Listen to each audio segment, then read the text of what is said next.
भाव में कहना है। प्रियंका बागी जी आप अपनी टीम लेकर के मंच पर आने का कष्ट करें। प्रियंका बागी जी समय ना तोड़ें। तो प्रेम पावन पवित्र धर्म पूजा है, अरे प्रेम परमात्मा पृथ्वी का पात प्यारा।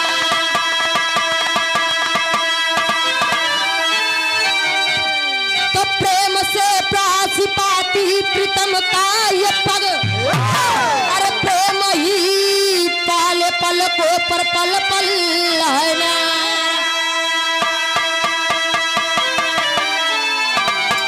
तो प्रेम से पूरे प्रार्थी की हर प्रार्थना, अरे प्रेम पाते पतित बंत प्रभु का दुलारा।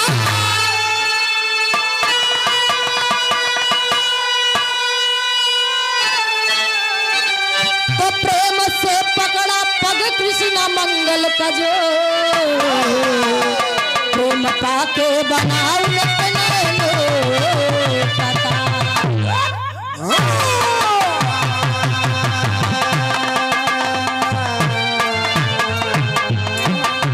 भैया ये दुनिया प्रेम से बनी है, जहाँ प्रेम नहीं है वहाँ कोई मित्रता कोई व्यवहार नहीं है बाबूजी। कहानी स्टार्ट करने से पहले एक लाइन कव्वाली में।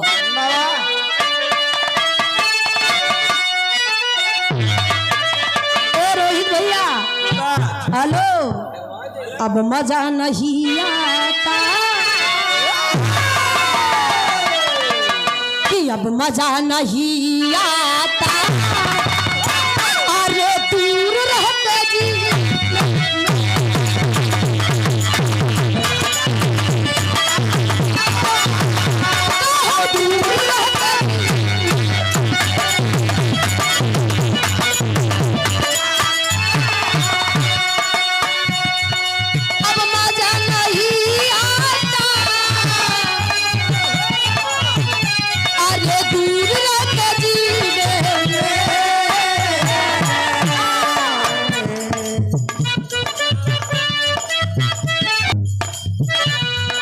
अब मजा नहीं आता, करे दूर रहके जीने में। अब मजा नहीं आता, अरे दूर रह के जीने में। या ना भी बुला लेना, या ना भी बुला लेना।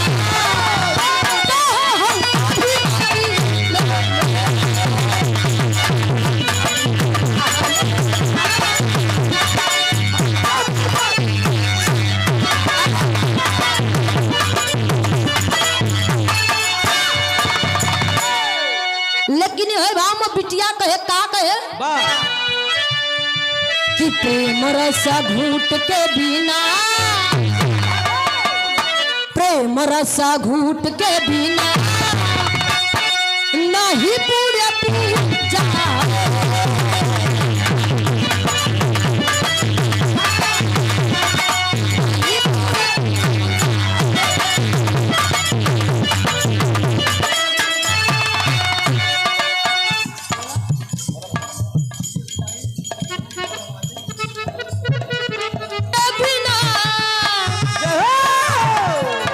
नहीं पूरे पूजा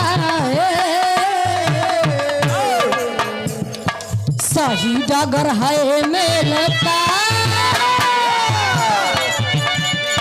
सही डगर है मेल का, पग नहीं है पूजा।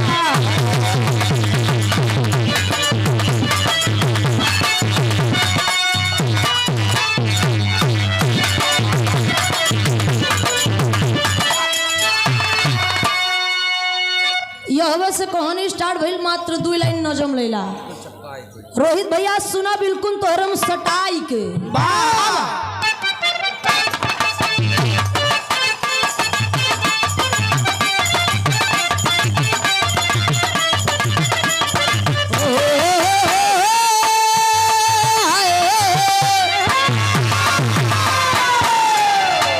दास्ता दर्द भरी एक मैं बताती हूँ।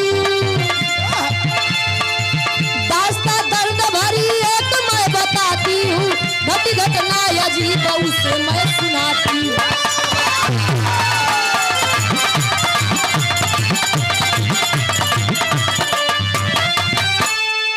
सौरभ मुस्काना दोनों की जवानी थी, सौरभ मुस्काना दोनों की जवानी थी, प्रीतम के प्यार में हुई बड़ी दीवानी।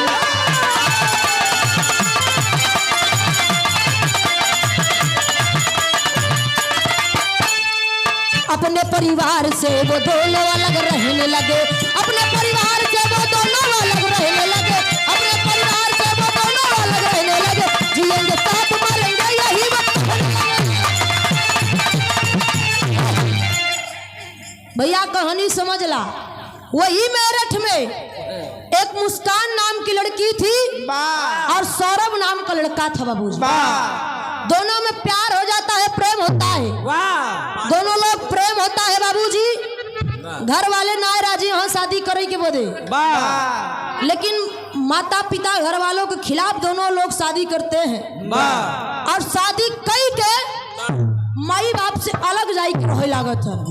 और सौरभ नौकरी कर रहा था बाबूजी, और जब अलग रहे लागत है कुछ दिन बीतत बा तो सौरभ अपने पत्नी मुस्कान से कहत बा कि देखा हमका ड्यूटी पर जाए के हुए, हमका ड्यूटी पर जाए जा। अब ड्यूटी पर जाते ही जब ड्यूटी से फिर आई तब दोनों प्राणी साथ में रहो। लेकिन कहना ही है भाव में, अरे मुस्कान गुजरिया चढ़ली जवनिया हो नगिनिया, हो नगिनिया प्रेम दूसरे से लाई।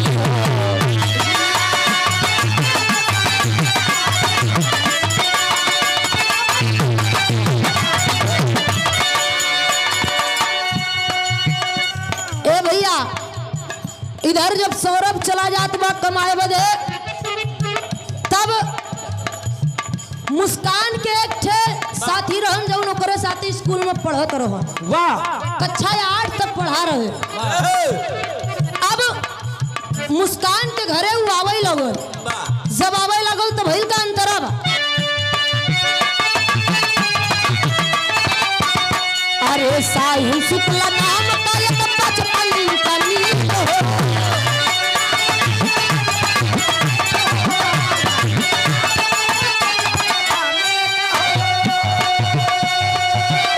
से करई पापी चोरी चोरी प्रीता।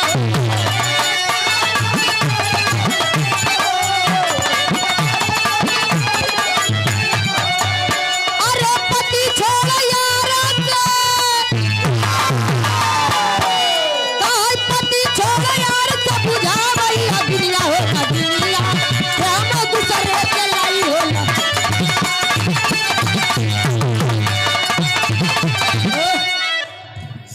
भैया इधर उस साहिल लड़का जब आवे लगल, साहिल नाम का लड़का था, आवे लगल धीरे धीरे 2 दिन 3 दिन 4 दिन 15 दिन बीत गया, दोनों में प्यार पहले से रहन फिर ज्यादा बढ़ी गो।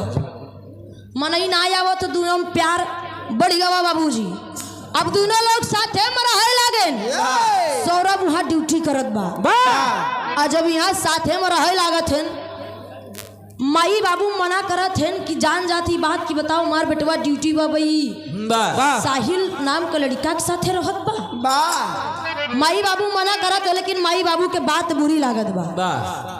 अब इधर समय बीतत बा, धीरे धीरे मुस्कान के जन्मदिन निचकाई हवा। अब जब जन्मदिन निचकाई हवा तो भइल का एक लाइन तर्ज बा, कहे हरे राम झकोरा मारे झूलनी, ए भैया झकोरा मारे झूलनी, अब भाई साड़ी लहराई हो झकोरा मारे झूलनी।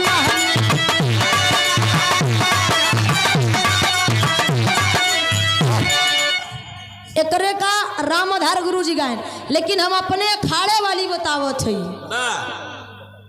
ये आप दादाजी की तरफ से बहुत ढेर सारा आशीर्वाद।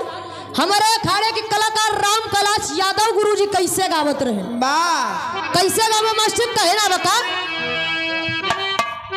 जब गुरुजी मंच पर खड़ा हुई जा गुड़िया मोछा उछा गिरिए लिए ज्यादा समय ना बा गुरुजी का मैं कहाँ हरे राम बालम परदेसिया प्रियंका दीदी कहाँ दुल्हा परदेसिया अल्लाह वटके नाही आए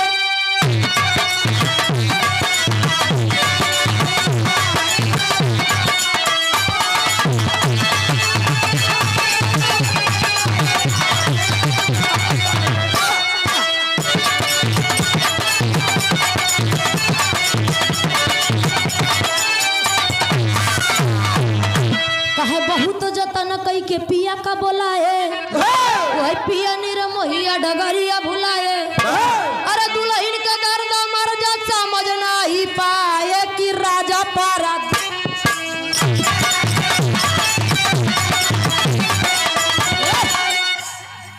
एक हमरे अखाड़े के राम कलाच यादव गुरुजी गावत रहे जहाँ जाए अपन अखाड़ा छाप रखे हम फलाने अखाड़े से गावत हुई लेकिन यह भाव में कहना बता अरे जन्मदिन तिथि अब देखा गईली आए जाना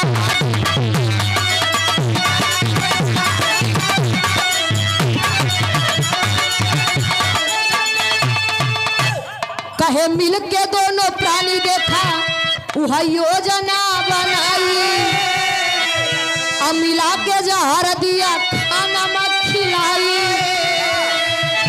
अरे लिए दुना हथावा में खंजर हो उठाए कि जन्मदिन तिथि देखी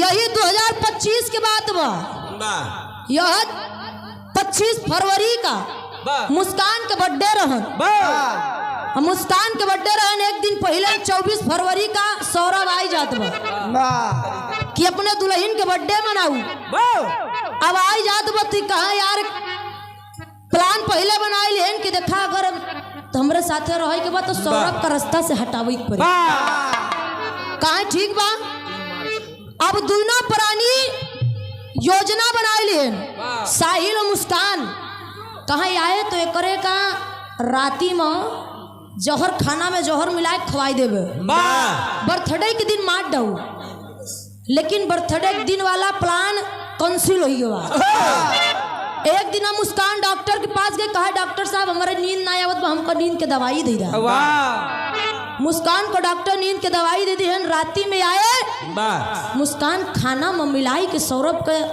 नींद के दवाई दे दी सौरभ नींद के दवाई खा ले जब सौरभ नींद के दवाई खाद बा तब हम 1 बजे तक जागत बा अब फिर ओकरे का नींद आ जात बा सो जात बा आज जब नींद आ जात बा सो जात बा मास्टर कहना बा टेरी लेला जब नींद आवत बा सोवत बा तब कहना है का ले ला विदेशी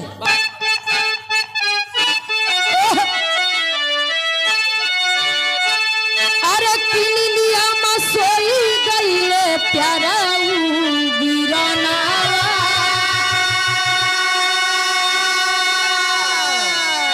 हो गे दुना छाती पास सवार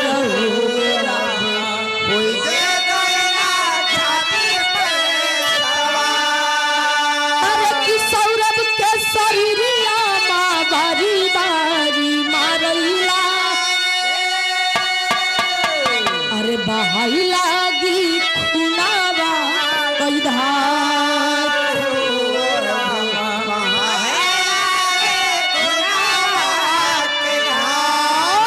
फतरा के छाती कैली पापी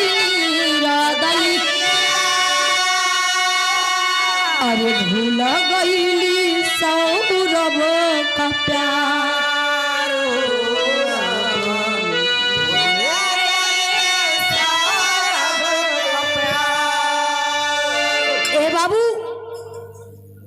जब सौरभ नींद में सोई गवा बा दोनों प्राणी इधर योजना बनाए हैं।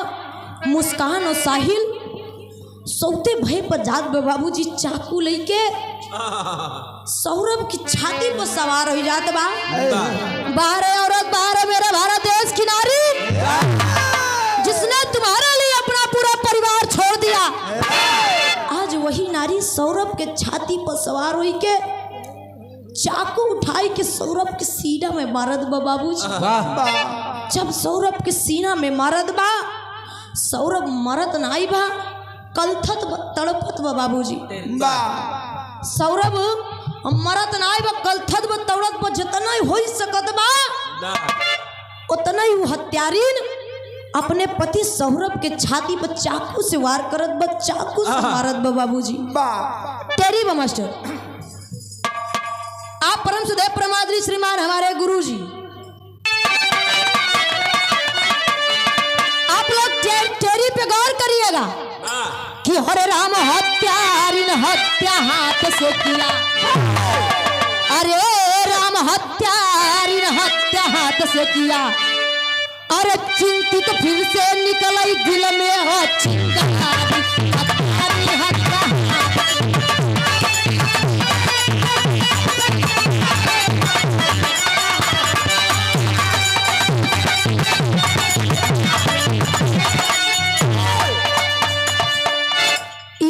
हत्यारिन हत्या हाथ से किया। चिंतित चित से निकली चिलमन से चिनगारी, हत्यारिन हत्या हाथ से किया। इधर मुस्कान सौरभ का मारत बा, लेकिन सौरभ मरत नाई बा। जब सौरभ मरत नाई बा तब ओका साहिल और मुस्कान दोनों जने पकड़ के, एक जने गोड़ पकड़े बा, एक जने हाथ पकड़े बा बाबूजी। पकड़ के बात रूम में ले जात है। जब बात रूम में सौरभ का ले जात है, वही चाकू से सौरभ के 15 टुकड़ा करत है बाबू। पैर अलग काटत, हाथ अलग काटत बा, गर्दन अलग काटत बा। सौरभ के 15 टुकड़ा जब करें तब होइल का,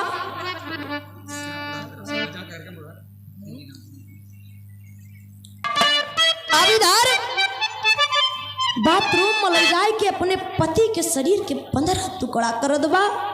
और जब 15 टुकड़ा करत बा तो होत का बा मास्टर साहब, सोचत बाबे का छुपाई कह बा, कहना बा बिरहा के आखिरी धुन बा।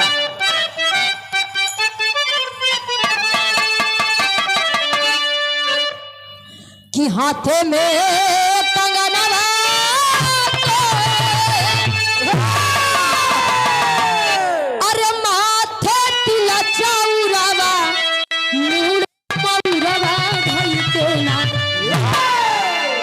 मोर बन गईले हो दुलावा, मुड़े मौरा बधई के ना। लेकिन कहना भी है मका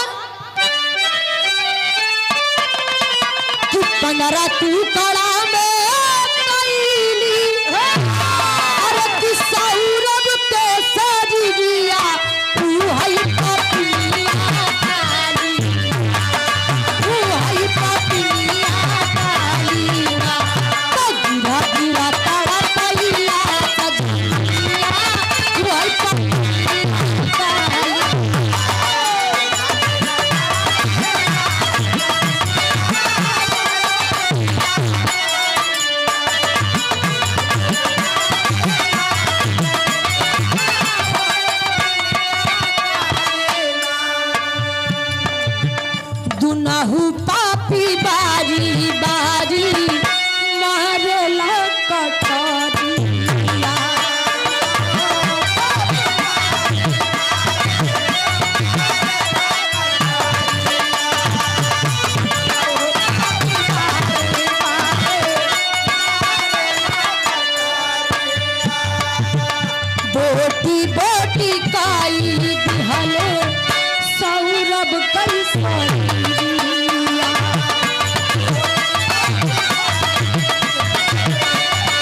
श्रीमान गुरुजी बिरहा के सम्राट आप गुरुजी की तरफ से श्रीमान कंचनलाल यादव गुरुजी आपकी तरफ से ये 1 से 1 रुपया का पुरस्कार बहुत बहुत प्राण बहुत बहुत धन्यवाद बा आशीर्वाद बाई रखे। ए भैया इधर जब सौरभ के शरीर 15 टुकड़ा में बांट देत बा बाबू काट देत बा तो सोचत बा बेका छिपाई कहाँ सुबेर होत बा जहाँ तहीन एक ठे दुकान से एक ठे डरम खरीद लिया बा डरम खरीद के लाई के 15 टुकड़ा पति के लाश रहे वही लाश के उठाई के वही डरम में डाल दिहलस जब डरम में डाल दिहलस ऊपर से सीमेंट डरम में डाल दिहलस कि शरीर बदबू न दे बाहर निर्दयी घर में रख दिहला डरम और जितना पैसा रहा पैसा लेके अपने प्रेमी साहिल के साथे चल दिहला शिमला नैनीताल घूमई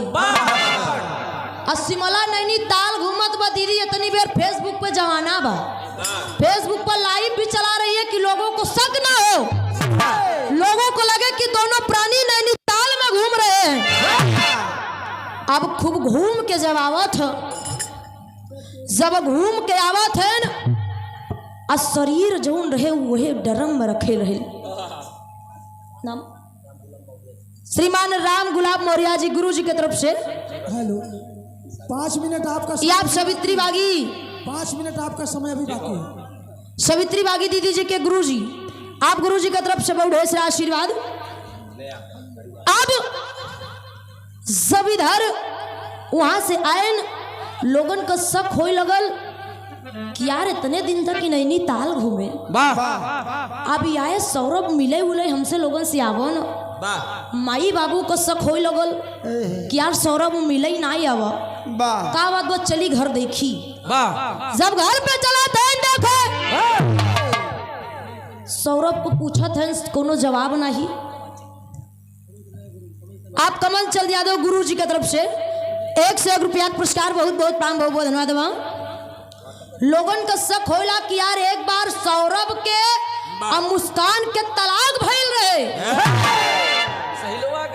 अल्लाह इस सहिलवा के चक्कर में अल्लागत फिर यही सहिलवा के चक्कर में हमरे बेटवा का ये पापिन मार डालिस ए बाबूजी थाने में गए रिपोर्ट भइल पुलिस आवत जब पुलिस आवत तो होत क्या खड़ी लेला अरे बुझ गई खुशियों की सारी फुलझड़ी कहे बुझ गए खुशियों की है सारी फुलझड़ी तो देखो दुई नौ के हथवा में लागी हथकड़ी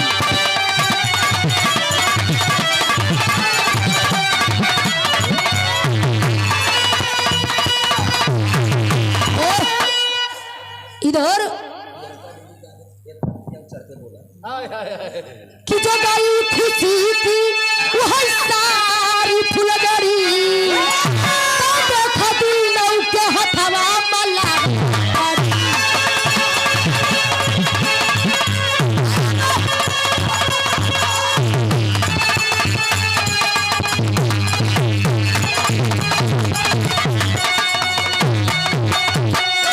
पुलिस आती है बाबूजी पूछे लगे नाय बतावत है अब जब इधर नाय बताओ तो जब 4 छडंडा पड़ा तब बतावत है कि हम ही दुजन मिल के अपने पति के मौत करे ही उनका जान से मारे ही कहाँ लाश कहाँ उसकी बताए कि डरम अब्बा बाबूजी जितनी बेर डरम खोला था सीमेंट लिखा रहा था आप वार्ड नंबर 3 जिला पंचायत प्रत्याशी जी भीम यादव जी आपका तरफ से 2 से 1 रुपए का पुरस्कार बहुत बहुत प्राण बहुत बहुत धन्यवाद। हे बाबूजी डरम से जितनी बेर लाश निकाली गो माई बाबू के आँख से आंसू आ गए बाप रे बाप हमरे फूल जैसे बेटवा को बस बस समाप्त ही बा हमरे फूल जैसे बेटवा का बताइए हत्यारी मार डालस ए भैया वही से दोनों को जेल हो गई आज भी देख लीजिए वो दोनों लोग जेल में है। यही 3 मार्च का कांड है ये बाबूजी, बिल्कुल ताजा ताजा कांड मेरा 3 मार्च का कांड है। गुरु घर एक परिचय में कहना, राम हित गुरु सीताराम कवि कोमल स्वर सिधा,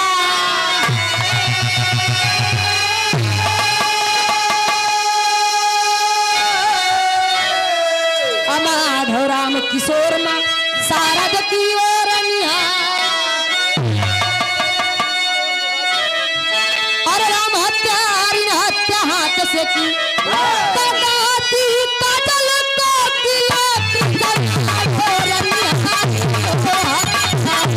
हत्या हाथ से की।